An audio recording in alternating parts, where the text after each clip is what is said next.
Retomar entonces nuestro estudio de la confesión de fe. Iniciamos el domingo anterior.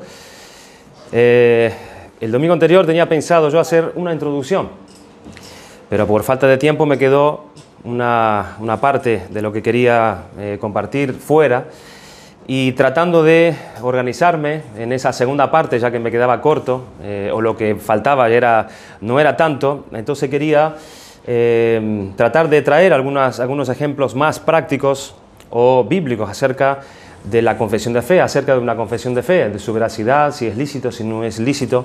Y me he encontrado que vamos a tener una tercera introducción. Así que hoy vamos a contestar una pregunta más acerca de la confesión de fe, y si Dios quiere, el próximo domingo estaremos dando conclusión a una tercera introducción para comenzar ya así de lleno en los primeros temas que abarca la confesión de fe. Pero vamos a buscar el rostro del Señor en oración y a buscar su ayuda para la enseñanza de esta hora.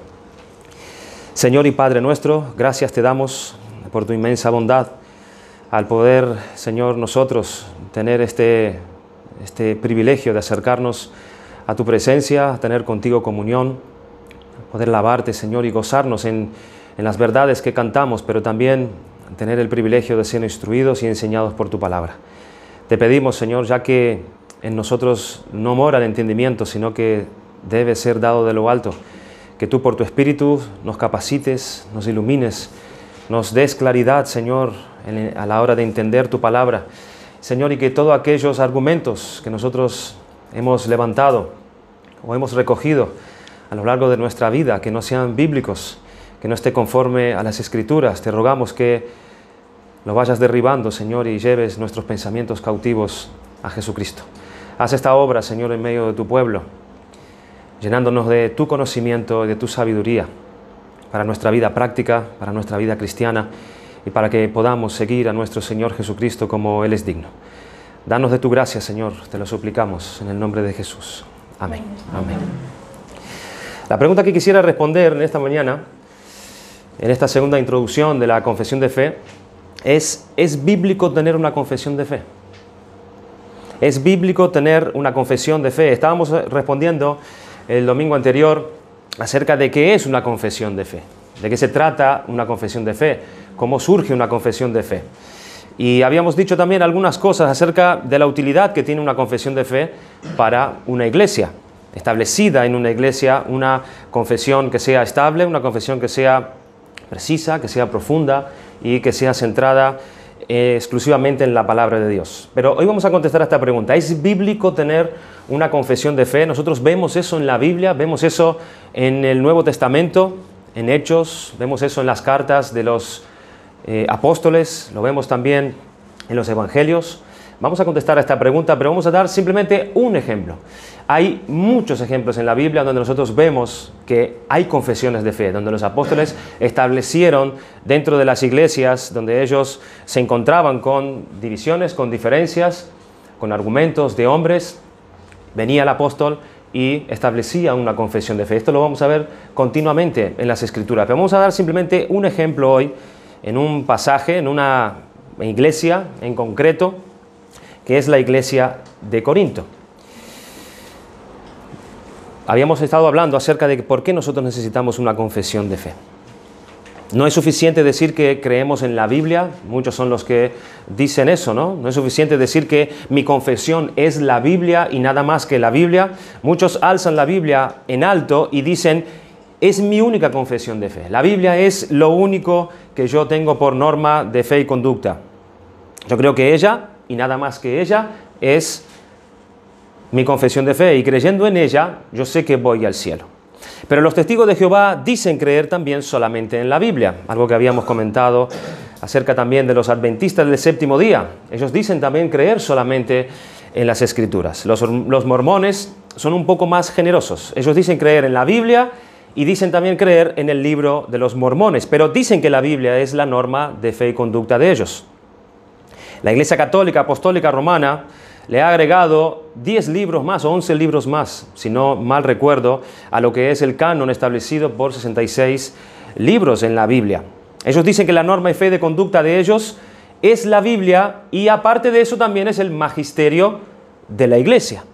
Esos 10 o 11 libros donde ellos agregaron a lo que es el canon establecido, esos 10 libros han sido retirados de las Escrituras por el motivo que no son congruentes, no son lineales, porque no traen luz y se contradicen en muchos de los puntos con las demás revelaciones que dio el Espíritu Santo a los demás libros. Pero el defecto es que todas estas congregaciones que yo acabo de citar no son bíblicas. No son bíblicas. ¿Por qué? Porque sus enseñanzas no son coherentes y sus prácticas muchas veces están en desacuerdo con aquello que ellos enseñan, que dicen tener las Sagradas Escrituras. Entonces, solamente con tener la Biblia es suficiente. ¿Es suficiente solamente decir que la Biblia es mi norma, es mi confesión de fe? Pero alguien podía preguntar, ¿pero cómo? Una de las banderas que enarbola la Reforma Protestante no es sola Escritura. No es sola Escritura, nada más sino que la Escritura. ¿No es lo que nosotros decimos también, hermanos? Nosotros aceptamos y recibimos que la Biblia es suficiente, solamente la Escritura para la iglesia, solamente la Biblia. Entonces, ¿qué estamos haciendo? ¿Estamos cambiando la idea de Martín Lutero y los reformadores? Absolutamente no. De hecho, el propio Martín Lutero escribió una confesión de fe con 28 puntos llamado la Confesión de Fe de Augsburgo. Después él escribió varios artículos para complementar esa confesión de fe que él ha dado en su momento. Y todo esto después que Martín Lutero clavara sus 99 famosas tesis en una iglesia de Wittenberg el 31 de octubre de 1517. Y cada una de estas cosas se transformaron en una guía, en una dirección y en un rumbo para la iglesia. Nosotros creemos en la Biblia, sí. Nosotros creemos que la Biblia es suficiente, es inerrante para el creyente, pero ¿cómo interpretamos la Biblia? ¿Cómo interpretamos la Biblia? ¿Cómo lees la Biblia? ¿Cómo la interpretas? ¿Te acuerdas de esas palabras del Señor Jesús en Mateo capítulo 22, cuando Él habla con aquellos saduceos, que dicen que ellos decían que no hay resurrección? Y le preguntaron diciendo, Maestro, Moisés dijo, si alguno muriere sin hijos, su hermano se casará con su mujer y levantará descendencia a su hermano. Ellos habían inventado una historia acerca de un hombre que tenía una mujer. Ellos dijeron, hubo pues entre nosotros 7 hermanos. El primero se casó y murió, y no teniendo descendencia, dejó su mujer y a su hermano. De la misma manera también el segundo y el tercero, y así hasta el 7º. Y después de todos, murió también la mujer. En la resurrección, preguntan ellos que no creían en la resurrección. Pues, ¿de cuál de los 7 será ella mujer, ya que todos la tuvieron? Pero Jesús respondió y le dijo, estáis equivocados, porque no comprenden las Escrituras ni el poder de Dios. La Reina Valera dice, erráis, ignorando las Escrituras y el poder de Dios. Y una traducción que yo aún veo más precisa dice, ustedes andan equivocados porque desconocen las Escrituras y el poder de Dios. Y el Señor sigue diciendo, porque en la resurrección ni se casarán ni se darán en casamiento, sino serán como los ángeles de Dios en el cielo. Pero respecto a la resurrección de los muertos, ¿no habéis leído?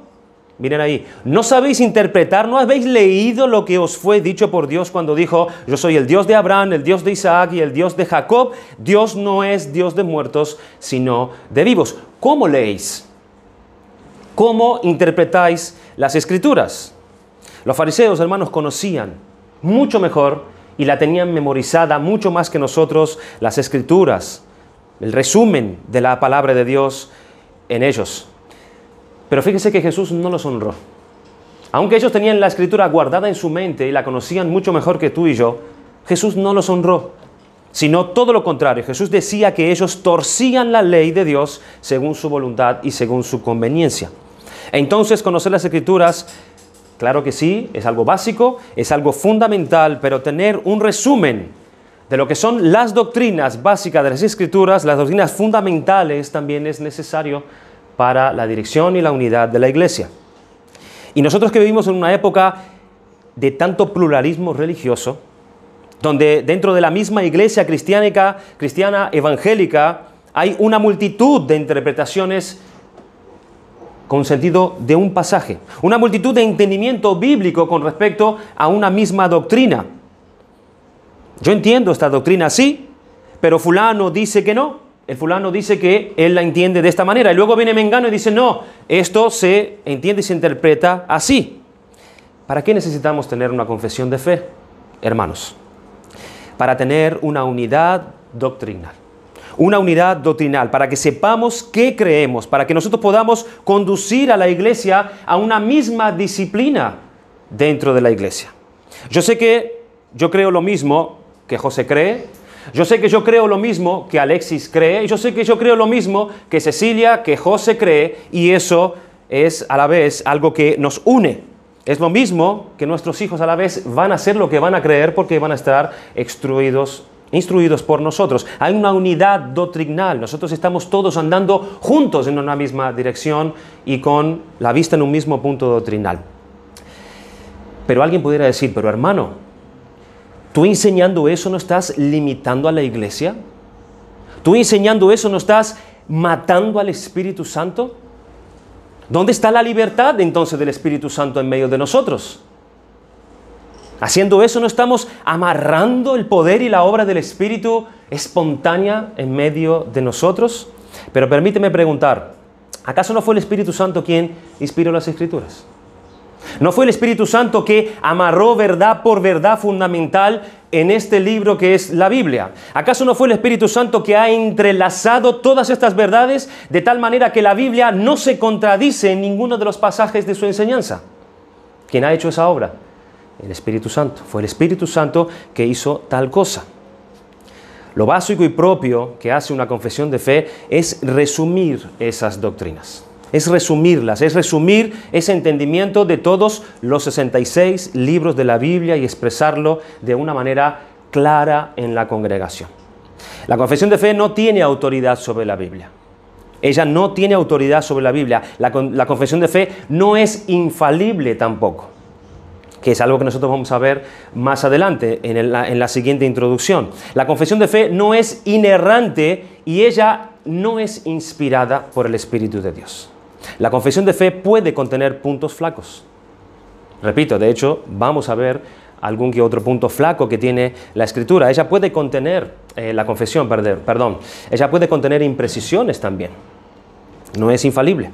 Pero a la medida que ella es una expresión sincera, a la medida que ella sea una expresión que busca ser lo más bíblica posible, ella debe ser usada. Ella debe ser usada en la iglesia porque viene a ser una herramienta fácil para que nosotros vayamos y consultemos con ella. Por ejemplo, ¿qué es lo que nosotros creemos con respecto al arrepentimiento? Tenemos que creer lo mismo acerca de lo que dice la Biblia, lo que enseña la Biblia acerca del arrepentimiento. ¿Qué es lo que creemos en cuanto a la caída? Acerca del libre albedrío. ¿Tiene el hombre libre albedrío o no? Sí, no. Tenemos que creer lo mismo. ¿Qué es lo que nosotros creemos en cuanto a la iglesia? En cuanto al orden en la iglesia. Su orden, la adoración, el día de reposo, la Santa Cena, el bautismo, etc. ¿Qué creemos acerca del matrimonio? ¿Qué creemos acerca del estado del hombre después de la muerte? ¿Qué creemos acerca del juicio final? ¿Qué dice Dios? ¿Qué enseña la Biblia acerca del juicio final o de la segunda venida del Señor Jesucristo? Hay una tercera venida del Señor Jesucristo. ¿Qué enseña la Biblia en cuanto a la segunda venida del Señor Jesucristo? Son doctrinas importantes que nosotros debemos estar alineados y de acuerdo en una misma congregación. Todo esto y más, hermanos, están bien explicado en una confesión de fe, repito, que es comprensiva, que es precisa, que es ordenada. Y esas doctrinas nos ayudan a tener un norte.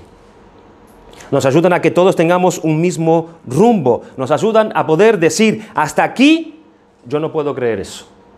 Pero a partir de aquí yo creo esto que es bíblico. ¿Es bíblico tener una confesión de fe? Es la pregunta que estamos haciendo. Vamos a ver tal cosa en las Escrituras. Vamos ahí entonces a la carta a los Corintios. Primera carta a los Corintios.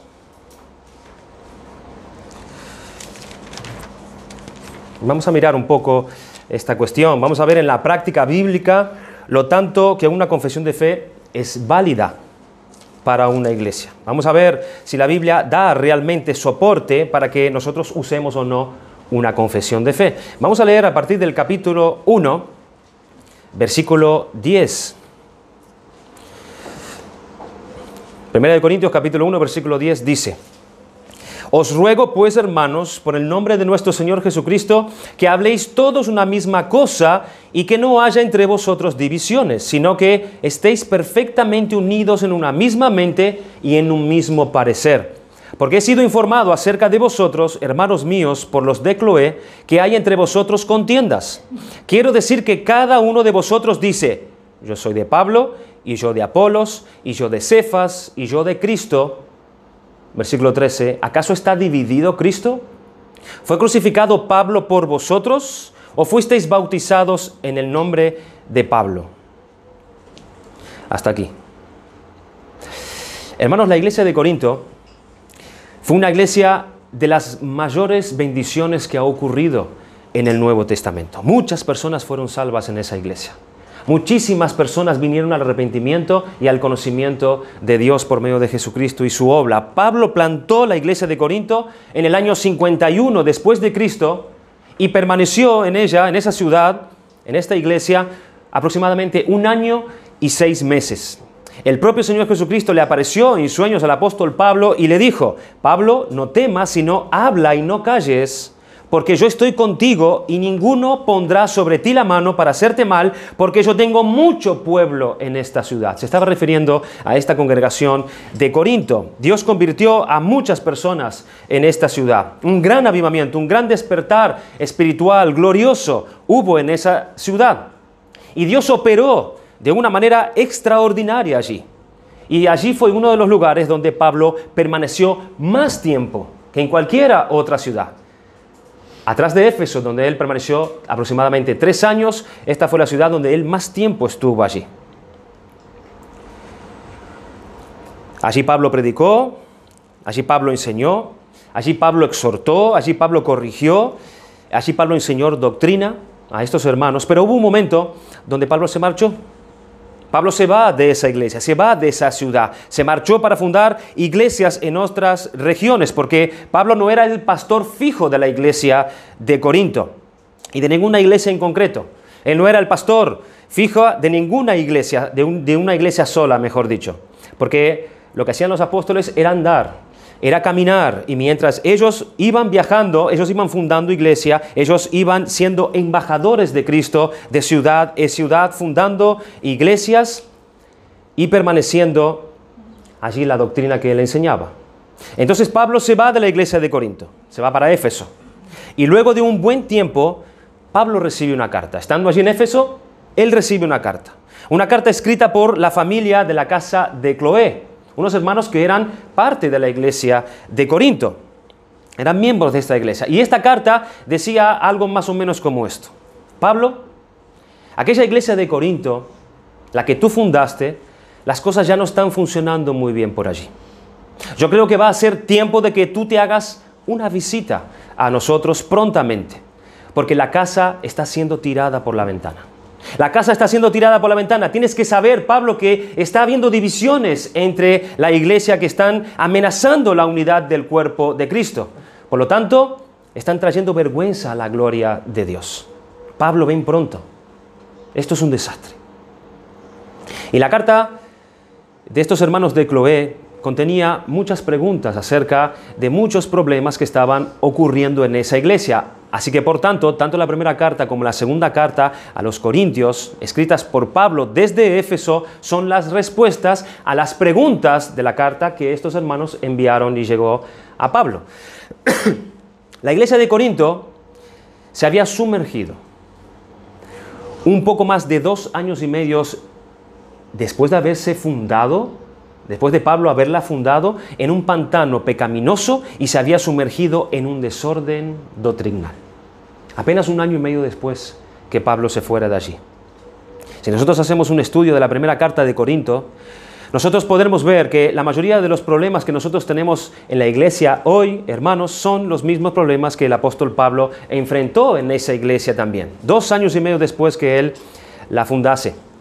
Si nosotros nos creemos o llegáramos a creer que la división doctrinal, problemas dentro de la iglesia, la dificultad para el entendimiento o la rebeldía o la falta de sujeción a los pastores, si son problemas nuevos, si son cosas de hoy en día, estamos muy equivocados. Si haces un estudio profundo de la carta de los Corintios, verás que estos pecados no son nuevos.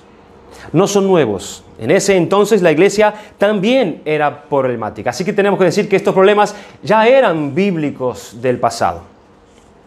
Miren, yo hice una lista para que nosotros podamos tener una idea acerca del asunto que estaba ocurriendo en la iglesia de Corinto. La iglesia de Corintios era marcada por varios pecados y por la división. Por varios pecados y por la división. Hermanos, si nosotros pudiéramos trasladarnos a la iglesia de Corinto, de alguna manera pudiéramos trasladarnos en hacer un viaje en el tiempo y entrásemos allí, ¿qué veríamos? ¿Con qué nos encontraríamos en esa iglesia al entrar allí?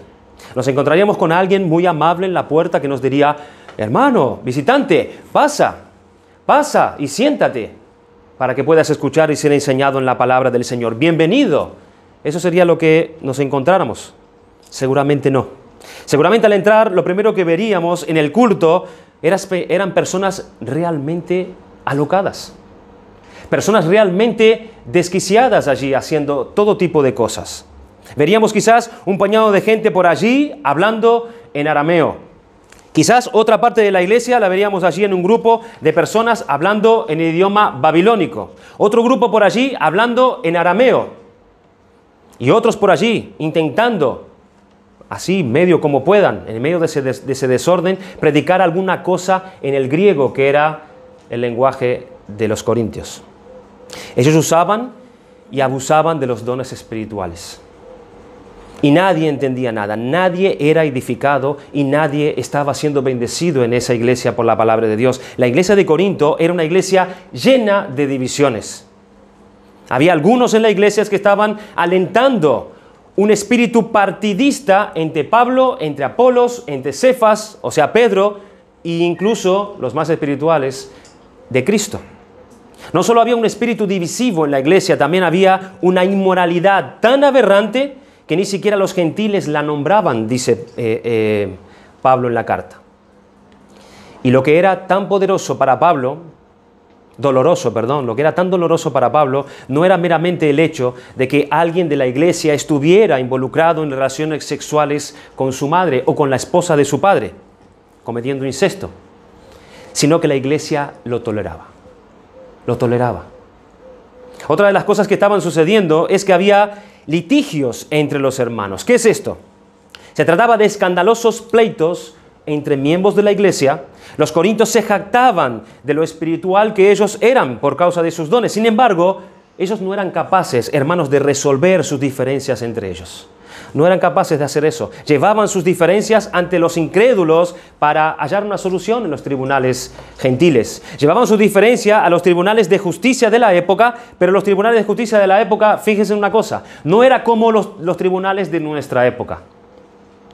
Porque si alguien perdía en alguna demanda o en algún juicio en esa época, esa persona podía perder su casa, esa persona podría ser condenado y ser azotado, podía convertirse en esclavo de esa persona en la cual era deudor, y en los casos más extremos, esa persona aún podía perder su propia vida. Esto es lo que la falta de piedad de los hermanos de Corinto estaba haciendo, unos con otros, llevando a sus propios hermanos a sufrir este tipo de punición, este tipo de castigo, este tipo de pena en los tribunales gentiles, y avergonzando así a la iglesia de Cristo ante los gentiles.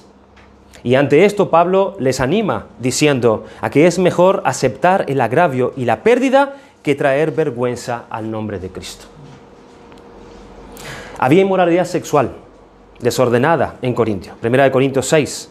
Había prostitución, había fornicación antes del matrimonio. Había uniones matrimoniales e incluso divorcios allí en medio de la iglesia de manera desordenada. Ellos no tenían una doctrina clara acerca del matrimonio y el divorcio, 1 Corintios 7. Había una perturbación en el área del casamiento. ¿Cómo fue posible, hermanos, que una iglesia en estas condiciones se pudiera mantener en pie? Yo creo que la única respuesta es la gracia de Dios. Es la gracia de Dios. Porque una iglesia en esa condición era para haberse caído en pedazos hace rato. Había también motivos de pelea a causa de la alimentación. Había personas que creían que ellos no podían comer cierto alimento, que no podían comer carne, que había que comer solamente legumbres. ¿Por qué? Porque esa carne que vendían en el mercado, la que era consagrada a los ídolos, todo aquel que la comía quizás se podía quedar endemoniado. Pero había personas que decían no, que no había problema en comer esa carne. Y unos llamados débiles estaban allí juzgando a unos llamados fuertes. Y estaban unos llamados fuertes menospreciando a unos llamados débiles. No había cómo tratar con otros miembros de la iglesia cuyas conciencias difieren en estos tiempos. Y no sabía cómo tratar también ellos la diferencia entre los derechos que tenían unos y las libertades que tenían otros. Por otro lado, ellos ignoraban y por tanto no sabían tratar el hecho de que Pablo, como apóstol, también tenía el derecho de recibir remuneración de parte de ellos por el trabajo que Pablo ejercía en medio de ellos. Ellos ni tenían idea acerca de eso. En el capítulo 11, Pablo se centra en el decoro y en el culto público respecto a las distinciones de género. La posición de la mujer, la posición del hombre dentro de la iglesia. Esto es lo que estaba pasando, hermanos, dentro de la iglesia de Corinto. Había divisiones por todas partes por falta de unión doctrinal. Había problemas también en el culto de adoración. Los hermanos no sabían si debían usar velo, si no debían usar velo. Había problemas también con tomar la Santa Cena. Y cuando llegaba el tiempo de tomar la Santa Cena, muchos tomaban demasiado vino y se emborrachaban. Otros comían demasiado y caían en el pecado de glotonería. No esperaban a los otros a que se reunieran con ellos y muchos se quedaban sin comer porque no compartían lo que tenían uno con los otros. No se esperaban. La iglesia de Corinto tenía problemas de todo tipo y de todas formas de excesos. Excesos en comida, excesos y abusos de bebidas alcohólicas dentro de la iglesia. Había problema también en la relación de los dones espirituales. Ellos no sabían cómo usar adecuadamente los dones espirituales. No había discernimiento en ellos cómo usar el don de profecía, el don de diversos idiomas, de diversas lenguas, de interpretación de lenguas, de palabras de sabiduría. Aquellos que no sabían cómo usar esos dones. Aquellos que tenían palabras de ciencia según el Espíritu, dones de sanidad, aquellos que hacían milagros de parte del Espíritu, y aún ellos se jactaban de todo esto. Se jactaban de tener estos dones espirituales y así menospreciaban a otros sin darse cuenta que todas estas cosas lo hace el mismo Espíritu repartiendo a cada uno en particular como Él quiere. Y ante todo esto, Pablo enmarca en el capítulo 13, ante todo esto, la relación estrecha que tiene el amor a los hermanos y el culto ordenado. El amor a los hermanos y el orden en el culto. Habiendo también una dificultad muy grande con respecto a la resurrección, en el capítulo 15. Algunos creían en la resurrección del cuerpo, otros decían que no había resurrección, por tanto, comamos y bebamos, porque no vamos a resucitar. Otros decían, el cuerpo es malo, el cuerpo es para la fornicación, es para lo que es, no tiene nada que ver el cuerpo con el espíritu. Lo importante es el espíritu. Había allí una mezcolanza y una falta de entendimiento acerca de muchas cosas. Había también desconocimiento e ignorancia acerca de cómo tratar el tema de las ofrendas a los santos. Capítulo 16. Al conocer ellos las necesidades que padecían muchos de sus hermanos en otras iglesias, yo me preguntaba, ¿reinaría el egoísmo y la falta de generosidad y preocupación por sus hermanos de otras congregaciones? ¿Por qué Pablo tuvo que mencionar cómo era el tema de las ofrendas? Porque en Jerusalén las iglesias estaban padeciendo mucha necesidad y Pablo dice, recojan ofrendas para que cuando yo llegue no perdamos tiempo, ya está recogida y se entregue y se lleve a los hermanos más necesitados. No sabemos, hermanos, si estaba reinando el egoísmo entre ellos, pero Pablo tuvo que hacer un llamado a ellos a que en cuanto a la ofrenda para los santos, haced vosotros también de la manera que yo ordené a las iglesias de Galacia. ¿Qué ordenó Pablo? Cada primer día de la semana, cada uno de vosotros ponga aparte algo según haya prosperado, guardándolo para que se lleven los donativos a los hermanos de Jerusalén, para suplir una necesidad. Esta iglesia de Corinto era una iglesia fuerte. Era una de las iglesias más fuertes del Nuevo Testamento en la época de Pablo, la iglesia de Corinto. Pero era una iglesia llena de dificultades. ¿Y saben cuál era la raíz problemática de la iglesia de Corinto?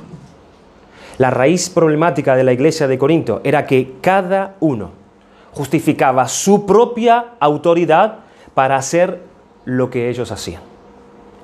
Y lo hacían desde una fuente doctrinal diferente cada uno. Lo hacían para justificarse a sí mismo. Su propia autoridad para tomar la decisión y llevar a un asunto u otro asunto como ellos quieren. Cada uno estaba centrado en sí mismo y no en buscar y obedecer lo que ordena Cristo en la iglesia. Ellos se jactaban de sí mismos y no en la gloria de Dios, lo cual promueve la unidad del cuerpo tanto en pureza de doctrina como en el comportamiento mismo de los miembros de la iglesia.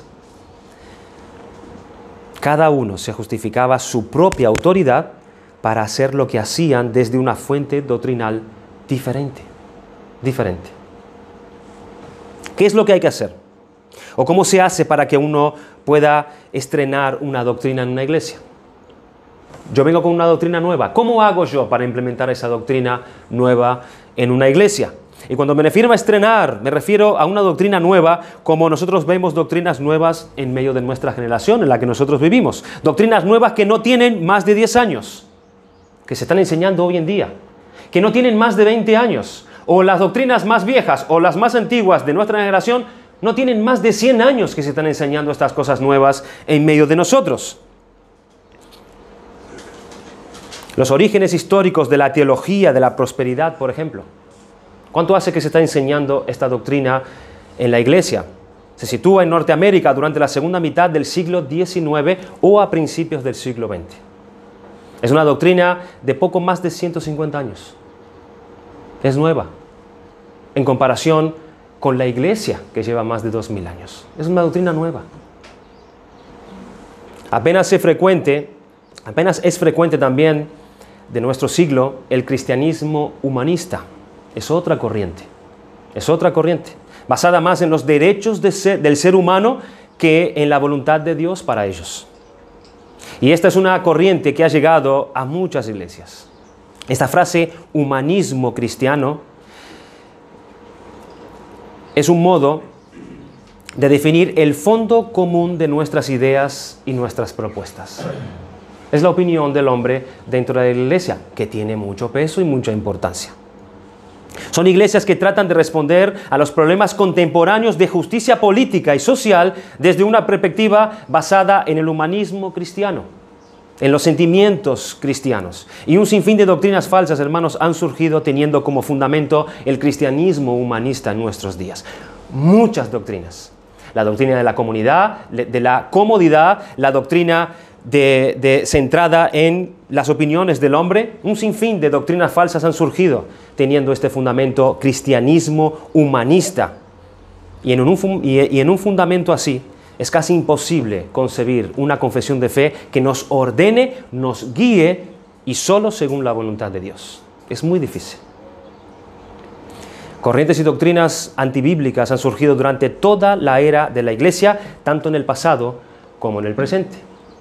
En el pasado tenemos la doctrina de Pelagio, que declaraba que el hombre no nacía pecador, que el hombre nacía puro y luego él caía en pecado y se hacía culpable ante Dios. La teoría de los arminianos, la teoría de Darwin, que niega que Dios es el creador de todas las cosas. Doctrinas viejas y doctrinas nuevas también están invadiendo a la iglesia y lo han hecho todo el tiempo. Pero, ¿qué es lo que hay que hacer? La pregunta fue, ¿o cómo se hace para que uno pueda estrenar una doctrina en la iglesia? Primeramente hay que torcer las Escrituras. Para poder implementar una doctrina nueva en la iglesia, lo primero que hay que hacer es torcer las Escrituras. Se tuercen las Escrituras bíblicas. Hay que caer en el pecado de torcer las Escrituras. ¿Y quiénes son estos? Los que usan un texto sin considerar su contexto histórico y original. Los que intentan mezclar la Biblia con otras cosas, con otros conceptos humanistas, filosóficos y culturales, y luego viene y lo trae a la iglesia. Los que cambian el sentido original del texto para dar a entender otra cosa que para nuestra conveniencia propia. Los que omiten pasajes y pasan por alto textos bíblicos para ocultar la verdad al pueblo. Los que malenseñan textos que pareciera que contradicen otros textos bíblicos. Cuando se enseña una doctrina con la Biblia en la mano, hay que demostrar en toda la Biblia esa doctrina. Cuando se enseña una doctrina nueva, hay que coger la Biblia y que esta doctrina esté en toda la palabra de Dios. ¿Por qué? Porque la Biblia testifica de ella misma. La vamos a encontrar en toda la Biblia, pero cuando tomamos 1 o 2 versículos solamente para conformar una doctrina, donde el resto entero de la Biblia se contradice, es muy peligroso. Es muy peligroso hacer eso. Y más cuando la misma iglesia viene desde siglos enseñando con la Biblia lo contrario a eso que se enseña, que es nuevo. Ese es el espíritu de aislamiento histórico. Lo hemos comentado ya el domingo pasado, donde queremos romper con los esquemas anteriores y hay que enterrar lo antiguo, hay que dejar lo pasado que está fuera de moda y queremos ser originales. Queremos levantar 2 doctrinas nuevas, con nuestras ideas nuevas y nuestras formas nuevas, y nos creemos ser los exclusivos. Pero para llegar a hacer eso, tenemos que torcer y hacerlo bastante las Escrituras. Y con este espíritu, aislándonos de nuestra historia, nosotros nos privamos de aprovechar todo lo que otros con anterioridad han trillado y trillado y trillado durante años y adelantando para nosotros, para que nosotros fuésemos beneficiados de esas sendas antiguas. En 2 de Pedro, capítulo 3, versículo 15 y 17, dice: y tened entendido que la paciencia de nuestro Señor es para salvación, como también nuestro amado hermano Pablo, según la sabiduría que le ha sido dada, os ha escrito casi en todas las epístolas, hablando de ellas, de estas cosas, entre las cuales hay algunas difíciles de entender, las cuales los indoctos e inconstantes tuercen, como también las otras escrituras para su propia perdición. Así que vosotros, oh amados, sabiendo de antemano, guardaos, no sea que arrastrados por el error de los inicuos caigáis de vuestra firmeza. Hay gente que tuerce la Escritura para levantar doctrinas nuevas. Y en segundo lugar, la pregunta era qué hay que hacer para implementar doctrinas nuevas en la iglesia. Una es torcer las Escrituras y en segundo lugar, apelan a una revelación directa para ellos. Una revelación directa. Dios me habló. Dios me reveló a mí. Yo soñé acerca de un nuevo camino que se lo tengo que comunicar a la iglesia ya. La mayoría de las doctrinas hoy en la iglesia son establecidas por estos medios, hermanos. Dios me habló, el Señor dirigió mi corazón de esa manera. Y esta es su voluntad para ustedes. Escúchenla. Pero ¿qué dice en Isaías capítulo 8, versículo 20? A la ley y al testimonio, si no hablan conforme a la palabra, es porque no hay para ellos amanecer. Si no está conforme a la Escritura, está en error. No, nosotros seguimos lo que la Biblia enseña, lo que está escrito solamente en su palabra. Pero cuando decimos que la raíz del problema de la iglesia de Corinto era que cada uno justificaba su propia autoridad para hacer lo que bien a ellos les parecía desde una fuente doctrinal diferente, en realidad ellos no estaban siendo sinceros realmente en sus posturas, sino que usaban las doctrinas y la autoridad personal de algunos profesores y maestros del cristianismo apenas para favorecer en cuanto a las cosas que a ellos les gustaban y las cosas que a ellos no les gustaban. Yo soy de Pablo, yo soy de Apolo, yo soy de Cefa. A mí me gusta más lo que enseña Pablo y lo que enseña Pedro, que estaba de acuerdo con lo que enseñaba Pablo, pero yo no, porque Pedro a mí no me caía bien. Y entonces rechazaban doctrina y esas doctrinas la torcían. Hacían algo como un remiendo doctrinal dentro de ellos. Y los más espirituales decían, no, yo sigo las enseñanzas de Cristo, nada más. Solamente las de Cristo. Entonces, en grupos separados, ellos iban cogiendo doctrinas separadas y rechazando otras, poniendo retales, poniendo remiendos aquí y allá, y aquello era la práctica o el desorden que ellos vivían en medio de la iglesia. Y no es de extrañarse entonces que la iglesia quedara infectada de pecados, hermanos. Que la iglesia quedara llena de confusión, cada uno creyendo una cosa diferente del otro, cada uno predicando una cosa diferente, cada uno siguiendo la dirección de su propio corazón, a punto de acabar como en Jueces capítulo 17 versículo 25, que dice: en estos días no había rey en Israel, cada uno hacía bien lo que le parecía. Otra traducción dice, cada uno hacía bien lo que estaba delante de sus ojos, o lo que había en su propio corazón. No había juez en la iglesia de Corinto. Cada uno hacía lo que bien le parecía, lo que le dictaba el corazón, y cada cual era su propia autoridad. Su propia autoridad. Nadie seguía la palabra del Señor. Cada uno seguía la dirección y la voluntad de sus propios ojos. De sus propios ojos.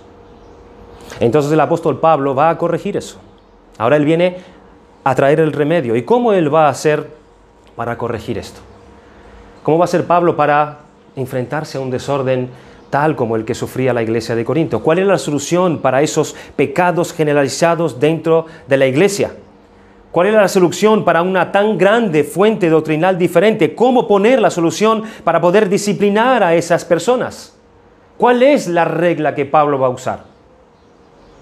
Pablo podía aplicar la disciplina según la regla que enseñó el Señor Jesucristo en Mateo capítulo 18, versículo 15. Por tanto, si tu hermano peca contra ti, ve y repréndele estando tú y tu hermano solos. Si te oyere, has ganado a tu hermano. Mas si no te oyere, segunda fase de la disciplina, toma aún contigo a uno o dos para que en boca de 2 o 3 testigos conste toda palabra. Si no los oyere a ellos, dilo a la iglesia.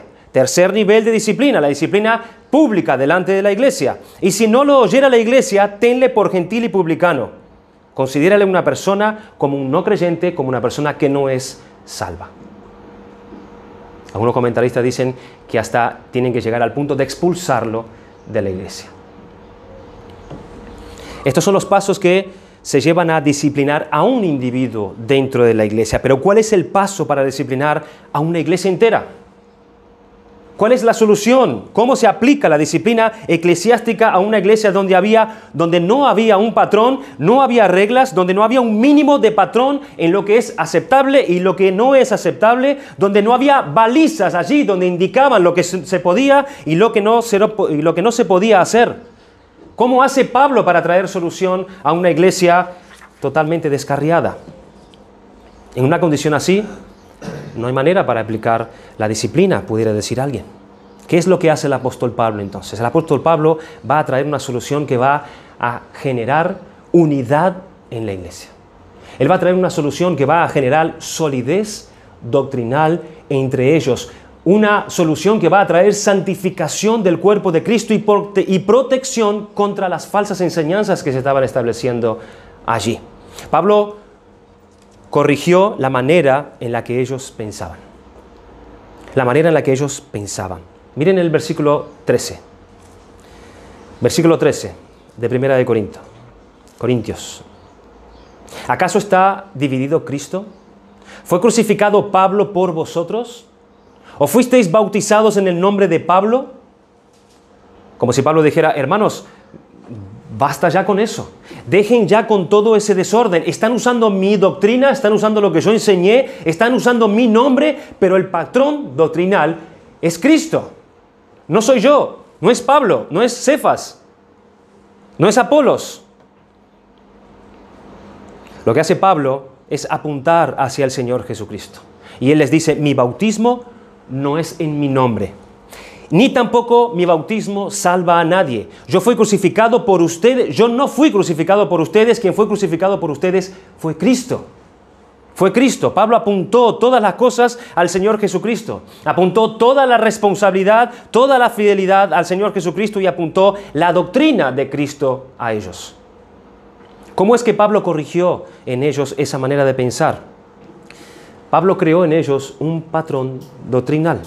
Pablo llamó a ellos a una unidad doctrinal, un patrón fijo que sea conocido por todos ellos, que sea conocido por todos, para que todos ellos estuvieran de acuerdo con ese mismo patrón.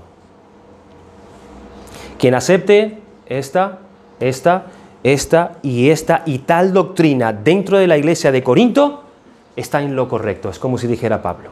Pero quien no reciba estas doctrinas, quien pecare contra esta exposición de la fe cristiana que yo les traigo, está en lo incorrecto. Por lo tanto, debe pasar por la disciplina de la iglesia. Pablo estableció en esa iglesia local un patrón doctrinal. Un patrón doctrinal. Así como la iglesia bautista reformada de Fuerteventura, en su momento, esta iglesia adoptó esta confesión de fe bautista para establecer también entre nosotros un patrón doctrinal. Nosotros en un principio no estábamos en un desorden como este, pero sí que nos faltaba un patrón doctrinal. Sí que teníamos dudas y sí que no sabíamos qué hacer o cómo dirigirnos en la iglesia. O en muchas cosas cómo creer, que se nos fue aclarado por medio de una confesión de fe que hemos establecido entre nosotros. Y vendrán personas y quizás quieran ser miembros de esta iglesia y al ver nuestra confesión ellos podrán decir, déjame ver en lo que cree esta gente, déjame ver su confesión. ¿Por qué la iglesia tiene que ser de esta manera? Cuando ellos ven la confesión se pueden preguntar, ¿por qué la iglesia tiene que ser de esta manera? ¿Por qué el bautismo tiene que ser solamente a los creyentes? ¿Por qué en esta iglesia no se bautizan niños? ¿Por qué no hay pastoras predicando en esta congregación? Yo veo que aquí la confesión de ustedes no permiten que las pastoras prediquen. ¿Por qué en esta iglesia ellos creen que hay que adorar de esta manera y no de esta otra manera en la que yo estoy acostumbrado? ¿Por qué en esta iglesia se guarda el día de reposo de esta manera?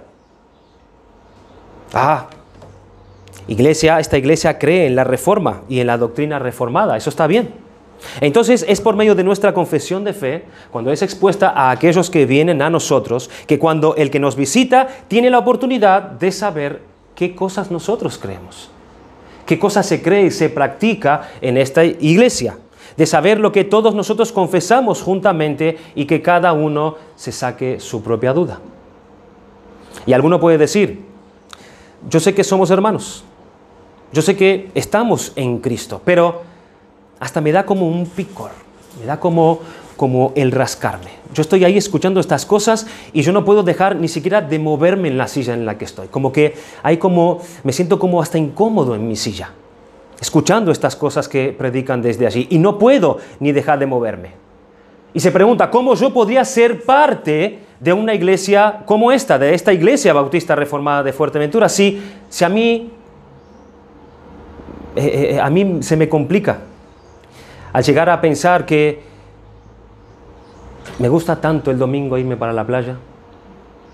A mí me gusta tanto irme los paseos los domingos al shopping.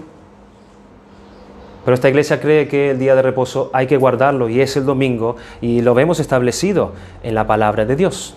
¿Cómo podría ser parte de esta iglesia cuando tengo mis predicadores tan favoritos que me siguen predicando y diciendo tanto lo que a mí me gusta escuchar? Y me hace sentir tan bien. ¿Cómo podría ser parte de esta iglesia? ¿Cómo podría ser parte de una iglesia así? O puede haber alguien que diga, sí, se ve que son bíblicos, es correcto, está bien lo que ellos creen y lo que ellos practican en esta iglesia y pueden llegar a decir, sí, yo quiero ser parte de eso. Porque yo también veo que eso es lo que enseña la Escritura. Yo quiero ser parte de esa congregación, me quiero sujetar ahí. O puede estar en el que dice también, sí, son mis hermanos, ellos buscan ser piadosos sinceramente, pero no. No, porque el ángel que yo tengo allí en casa me dice siempre lo que yo necesito y quiero saber. Siempre me lo dice. Y es tan difícil para mí dejar eso. Así que mejor no. Entonces la persona va a poder entender claramente lo que nosotros creemos y lo que nosotros practicamos. ¿Por medio de qué? Por medio de nuestra confesión de fe. ¿Y cómo es que Pablo respondió a eso entonces, cuando él estaba en medio de la iglesia de Corinto? Miren el versículo 10, lo que dice Pablo. Pablo va a rogar a estos hermanos en la iglesia de Corinto. Él dice, os ruego pues, hermanos, por el nombre de nuestro Señor Jesucristo, que habléis todos una misma cosa y que no haya entre vosotros divisiones, sino que estéis perfectamente unidos en una misma mente y en un mismo parecer. Pablo está expresando aquí unidad absolutamente. Él está llamando a la iglesia a la unidad. Yo no sé si tú consigues percibir, pero es como si Pablo está dibujando un punto en la pared y como si él estuviera llamando a todos a mirar ese punto. Que todos unidos miren hacia un mismo punto. Él llama a que todos se centren en ese único punto, allí en la pared, todos miren hacia allí. No sé si consigues percibir, pero es como si el apóstol Pablo estuviese encendiendo una luz. Está encendiendo una luz y está llamando a todos a que se acerquen a esa misma luz. A esa misma luz. Lo que el apóstol Pablo está haciendo aquí es creando unidad. Está creando unidad Él está diciendo, la solución para todos estos pecados desenfrenados en la iglesia es la unidad doctrinal. La unidad doctrinal, la solución para la santificación es la unidad doctrinal. La solución para que tengamos un culto bíblico y ordenado es la unidad doctrinal. La solución para que podamos disciplinar a los que andan en desobediencia en la iglesia es la unidad doctrinal. Seguimos todos una misma luz. Ese es el punto.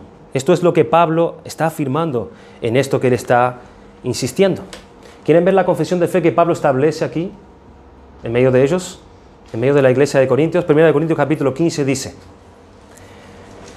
Allí podemos ver la confesión de fe que Pablo les dejó a ellos, el punto para generar unidad doctrinal entre ellos. 1 Corintios 15 capítulo 1 dice: además os declaro, hermanos, el evangelio que os he predicado. Miren la humildad de Pablo aquí. Él está diciendo, hermanos, yo quiero recordarles lo que ustedes ya aprendieron antes. Esto es algo que ustedes ya aprendieron. No estoy inventando nada nuevo. No estoy inventándome la pólvora aquí. Yo quiero llamar la atención a ustedes porque ustedes abandonaron el patrón que anteriormente fue establecido en medio de ustedes. Pablo estaba simplemente recordándole a ellos el evangelio, el patrón doctrinal de salvación en Cristo. Él sigue diciendo, el cual también recibisteis, en el cual también perseveráis. Pablo está hablando aquí de unidad. Ustedes recibieron un patrón para seguirlo y ustedes deben perseverar en él, en ese patrón, y no abandonarlo. Es lo que está diciendo él. El cual también recibiste, el cual también perseveráis. El versículo 2 dice, por el cual asimismo, si retenéis la palabra que os he predicado, o sea que no se puede cambiar el contenido de la palabra. La palabra que Pablo predicó hay que preservarla como es, no se puede torcer la palabra. Y él dice, sois salvos si no creísteis en vano. Vemos como también la unidad doctrinal nos lleva a la salvación, hermanos. Nos lleva a creer correctamente en el evangelio. Porque primeramente os he enseñado lo que asimismo recibí, que Cristo murió por nuestros pecados conforme a las Escrituras y que fue sepultado y que resucitó al tercer día conforme a las Escrituras. Lo que Pablo está diciendo aquí es uno de los primeros credos, una de las primeras confesiones que vemos en la Biblia.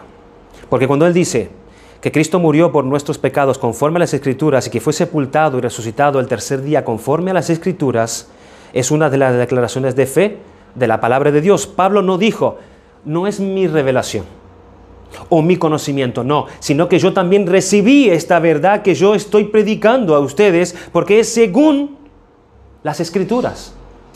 Es según las Escrituras, les estoy dejando un legado a ustedes. La autoridad con la que Pablo está hablando aquí estaba basada en el fundamento de las Escrituras. De las Escrituras. Cuando Pablo dice que Cristo murió por nuestros pecados conforme a las Escrituras, él está haciendo referencia aquí a dos tipos de Escrituras. Está haciendo referencia a las Escrituras del Antiguo Testamento, lo que Cristo debía padecer, Isaías 53, Salmo 16, Salmo 22, Salmo 69, Zacarías 12 y muchas Escrituras más. Pero también está haciendo referencia a los escritos de los apóstoles, los escritos de los evangelios, de Marcos, de Mateo, declarando que lo que ellos escribieron también es Escritura. Y que el Cristo realmente murió conforme a las Escrituras. Y cuando Pablo dice que fue sepultado y que resucitó al tercer día conforme a las Escrituras, ¿qué sepultura y resurrección es esta? ¿De dónde Pablo sacó esta información? Él está haciendo referencia también al Salmo 22, al libro de Jonás, donde había allí permanecido 3 días y 3 noches en la barriga del pez, según las Escrituras. Y el apóstol Pablo no está inventando nada. Él no está inventando nada. Tener una confesión de fe no es inventar o poner allí las cosas que a nosotros nos gustan. Las cosas que nos convienen a nosotros. Las cosas que satisfacen a nuestra comodidad y a nuestro pecado. No se compone una confesión de fe de esa manera, no. Debe ser conforme a las Escrituras. Debe ser una confesión comprobada, avalada por las Escrituras y retirar de las Escrituras la autoridad de esa confesión. Eso fue lo que el apóstol Pablo hizo con la iglesia de Corinto. ¿Ustedes realmente quieren resolver el problema que ustedes tienen? ¿Realmente quieren resolver el problema que ustedes tienen? Ustedes deben volverse a las doctrinas que son según las Escrituras. Ese fue el llamado de Pablo. Traerle las Escrituras. Traerle la palabra de Dios. Pablo no hace otra cosa que hacer referencia a un patrón de fe y a una confesión de fe. Pablo no les presentó una solución creada por él mismo, sino que él les presentó un confeso de las doctrinas de Cristo y de las interpretaciones de esas doctrinas por medio de los apóstoles. Y es cierto que las doctrinas de los apóstoles eran infalibles. ¿Por qué? Porque eran inspiradas por el Espíritu Santo, pero no así nuestra confesión de fe. Lo hemos dicho, nuestra confesión de fe no es infalible. Pero siempre que esté de acuerdo con la sinceridad, de acuerdo con la claridad, buscando ser bíblica, buscando ser comprensiva, precisa y ordenada, y apuntando siempre a la persona del Señor Jesucristo, tal confesión puede ser tenida como una buena confesión de fe. No es infalible, sí, porque si hay alguna debilidad o imprecisión aquí en nuestra confesión, siempre tendremos las Escrituras y la autoridad de las Escrituras para poder corregirlas. Entonces nosotros podemos usar y tener una confesión de fe como esta, la que tenemos de 1689, la que vamos a estudiar, o como la confesión de Westminster también, o como la declaración de fe de Savoy también. Sí podemos y debemos tener una confesión de fe y es útil para guardarnos de todo error. La pregunta al principio fue, ¿es bíblico usar una confesión de fe? Sí. Es bíblico usar una confesión de fe. Y al ver cómo Pablo trató los problemas de la iglesia de Corintios, nosotros podemos ver que es bíblico. Podemos ver que es saludable, que es correcto que usemos resúmenes para determinar lo que es la fe, para determinar lo que nosotros creemos y cómo vamos a andar en nuestra vida cristiana y así mantenernos una unidad dentro de la iglesia local en la que nosotros pertenecemos. Es bíblico tener una confesión de fe. Y la palabra de Dios es seria, hermanos. Es cierto que podemos tener diferencias, pero yo tengo que tener mucho temor en estudiar, en pasar tiempo, en comprobar, en corroborar que esa confesión de fe realmente es bíblica, realmente dice la verdad conforme a la palabra de Dios. Y si no lo es, aléjate de ahí. Aléjate de ahí. Si tú no ves que es así, aléjate de ahí. Necesitamos una confesión de fe para traer esta unidad en la cual Cristo quiere que sea establecida en su iglesia. Vamos a dar gracias al Señor por su palabra. Señor,